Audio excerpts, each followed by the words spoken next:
Algo más que una dama. Serie Familia Marston. Prólogo. Londres, 1758.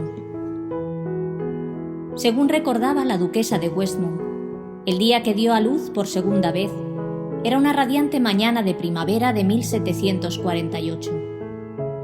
Los jardines que rodeaban la mansión, exultantes de coloridas flores, perfumaban el ambiente con su suave fragancia.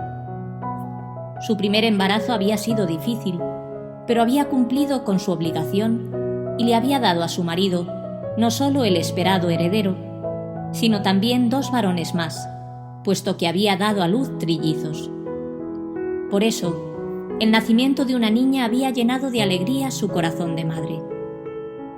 No es que no quisiera a sus hijos varones, de hecho los adoraba, pero tener una hija a la que transmitir todas las enseñanzas que ella había recibido de su propia madre le causaba un gran placer.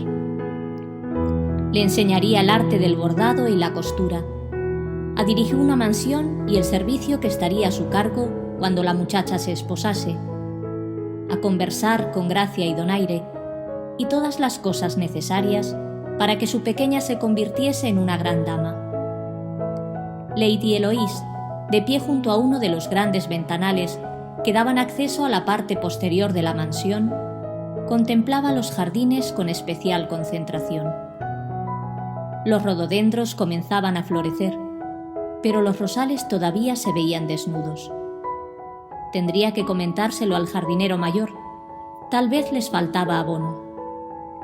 Aunque Nigel se encontraba ocupado en esos momentos supervisando la construcción del invernadero. «Supongo que las rosas florecerán a su tiempo», comentó en voz alta. A pesar de que no se había dirigido a él, su esposo, que se hallaba en la sala, sentado en su sillón favorito mientras leía un libro, respondió: «Todas las cosas tienen su tiempo, querida.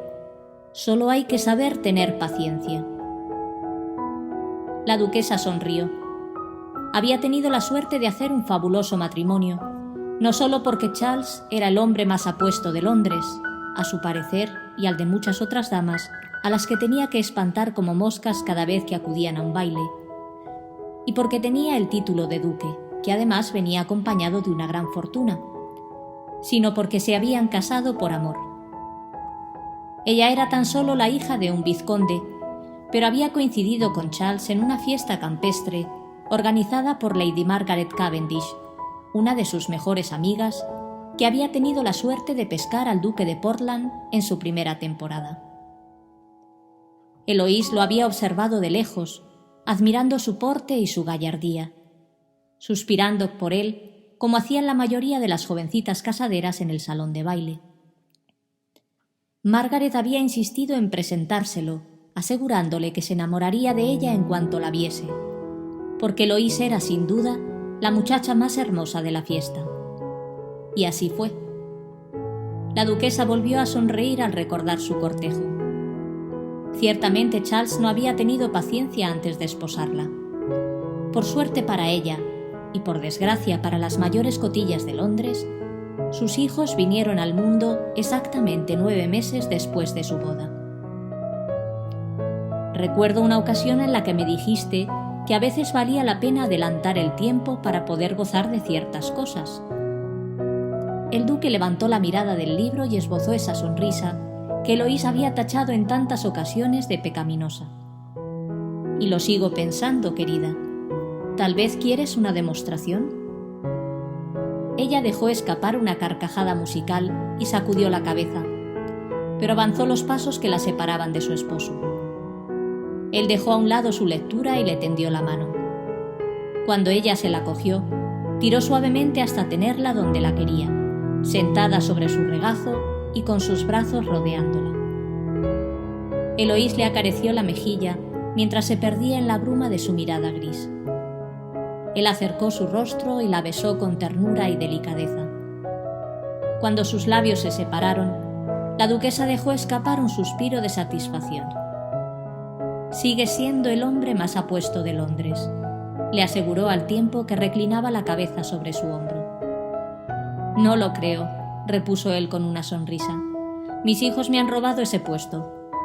Nunca he escuchado tantos coros de suspiros como cuando entran los tres juntos en alguna estancia. La sonrisa de su esposa se ensanchó y Charles se alegró, pues era lo que perseguía. Había notado en sus ojos que algo la disgustaba. «¿Qué es lo que te preocupa, Eloise?». Ella sintió un alivio inmediato ante esa pregunta, pues llevaba una carga desde hacía un tiempo y no había sabido cómo encarar el asunto con su esposo. «Arabella». Charles frunció el ceño al pensar en su pequeña hija. Contaba solo 10 años, pero ya traía de cabeza a sus hermanos y había encandilado a todo el personal de servicio de Westmount Hall con su sonrisa mellada. ¿Hay algún problema? Nos hemos vuelto a quedar sin institutriz. El duque cerró los ojos mientras sus dedos acariciaban tranquilizadores la suave nuca de su esposa. Era la tercera institutriz que los abandonaba en 4 años.